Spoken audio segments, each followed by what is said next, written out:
Hi guys, and welcome to yet another video. My name is Angie and I'm really glad you're here. Today I want to share 3 things that you need to do if you would like to seize the opportunities around you. Whether you are a university student, whether you are just starting out in the workplace, whether you've been in the marketplace or in careers in business for 20 years, 30 years, how do you position yourself to seize opportunities around you?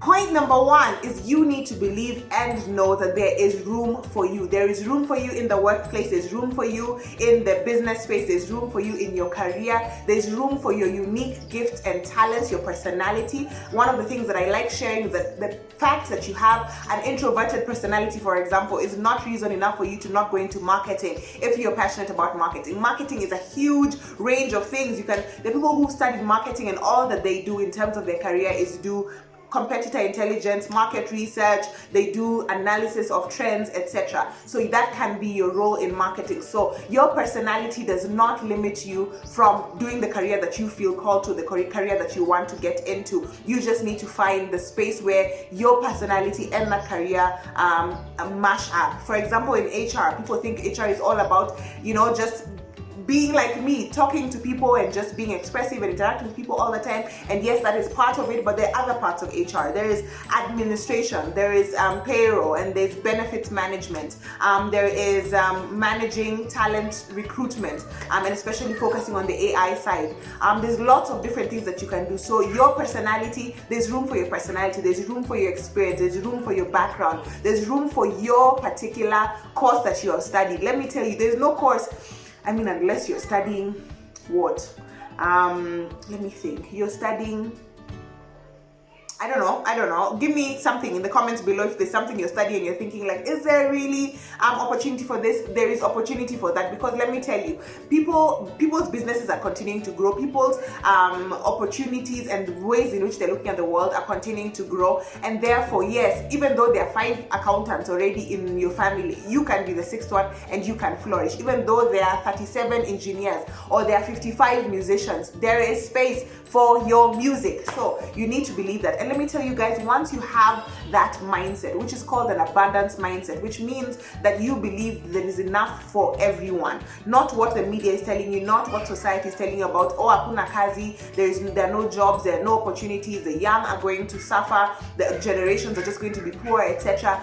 There is room for you. Once you start believing that, which is the part of the abundance mindset, which I was saying, as opposed to, okay, there's so little and we just have to fight, we have to be corrupt, we have to put other people down for us to succeed. When you believe the abundance mindset, let me tell you, you will begin to see opportunities where you do not think or where you previously did not see them, whether it's starting your own business, whether it's innovating how you do a particular thing. You think about, like, even in HR, previously we used to do personnel management. We moved from that, we moved to HR, human resources, looking at people as resources in the organization. There's now different facets. There's talent acquisition. We look at things like we have HR information systems, HR management information systems, which is another whole other area where people engage technology to be able to do the entire spectrum of HR. So like, there's lots of things that you can innovate once your mind is set to the fact that there's an opportunity for me here, there's room for me here, and therefore I can identify opportunities. And my point number 2 is that you need to learn from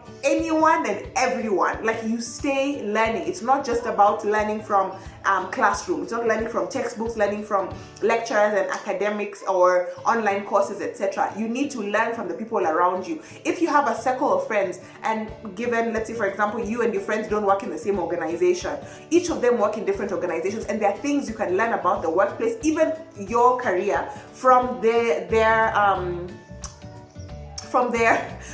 organizations. So for example, if you're in marketing and you're doing something in your organization, find out from your friends, what are they doing in marketing in their organization? What new things have they innovated there? If you are still young and you live in a family where either your older brothers and sisters, your cousins, your parents are still in the workplace, find out from them what they're doing in terms of your career in their organization. Another thing that you can do, that I told people, is that you can go and learn from the person who is at a kiosk. All of us have kiosks or little tuck shops shops near our houses, or supermarkets, little businesses that you look down upon. But can I tell you, there are some millionaires who are pushing carts, who are selling vegetables, they're the mama burgers.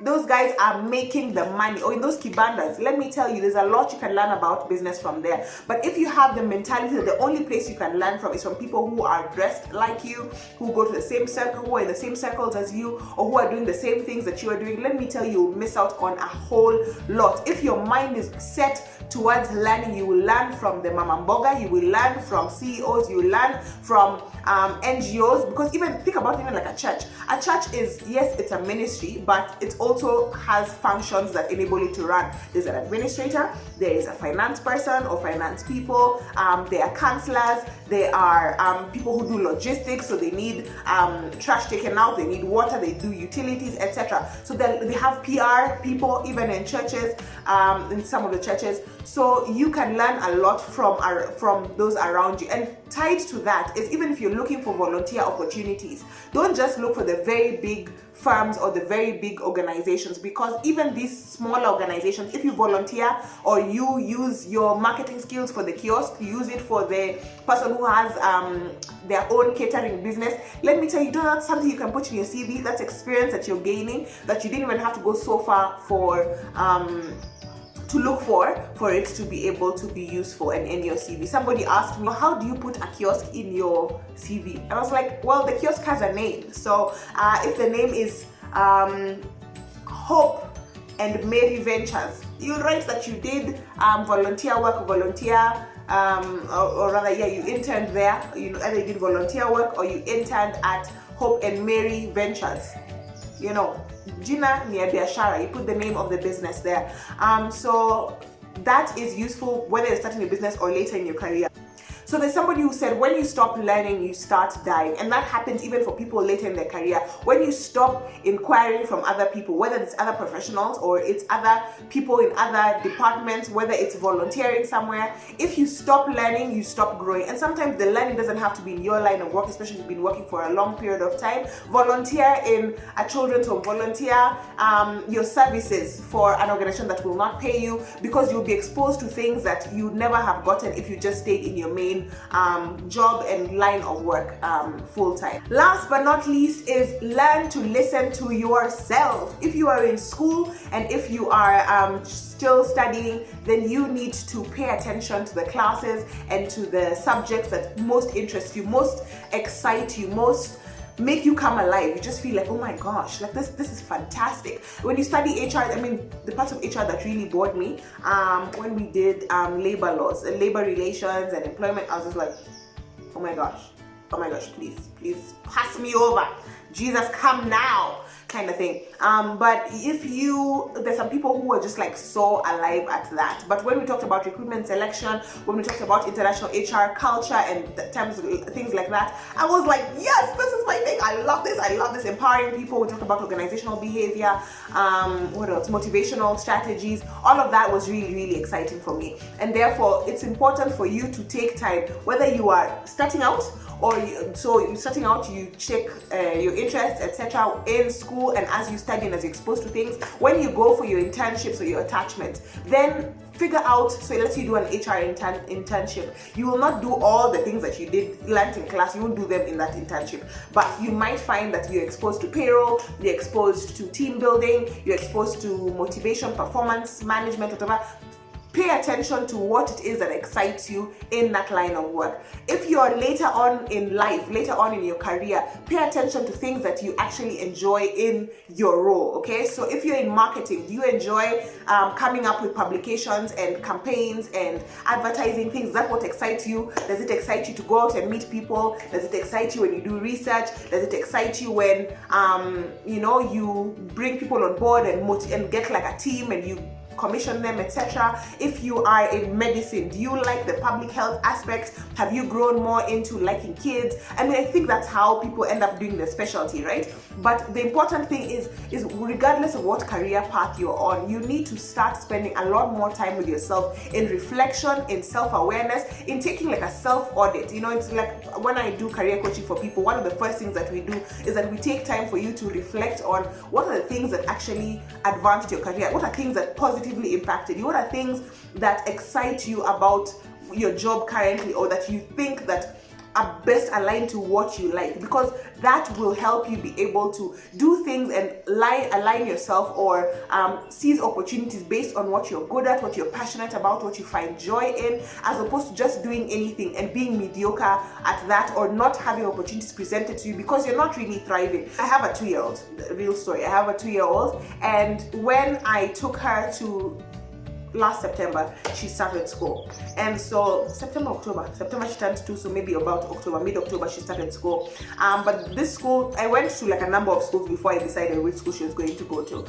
But this one school that I went to, my goodness, the teacher had all the zeal in life. Teacher Mwikali had all the energy in life, and you could just see she had such passion for imparting knowledge on children and loving them, and just being like, no, don't worry. Like the night I was leaving her, she's like, don't worry, we'll just love her. I'll hold her, and when she starts crying, you know, it's okay, she's going to be fine. I'll hold her until when the end of the week, if that's what she needs to be able to. I mean, like, the fact that she was so in her work and in her element was so evident. I was like, yes, that is exactly where I want to take my kid.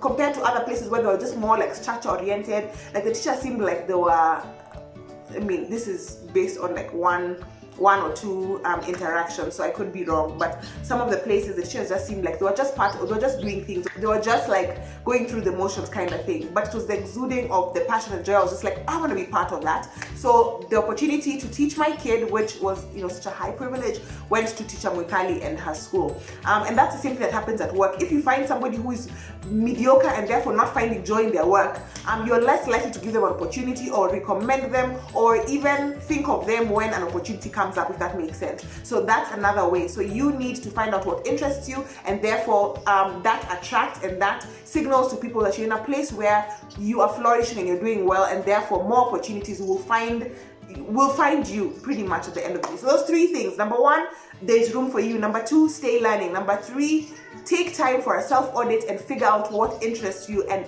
do that, so that you can be able to seize opportunities in your career, whether you're young, whether you're older, whether you're young at heart or you are older at heart, whatever it is. Wish you guys the best.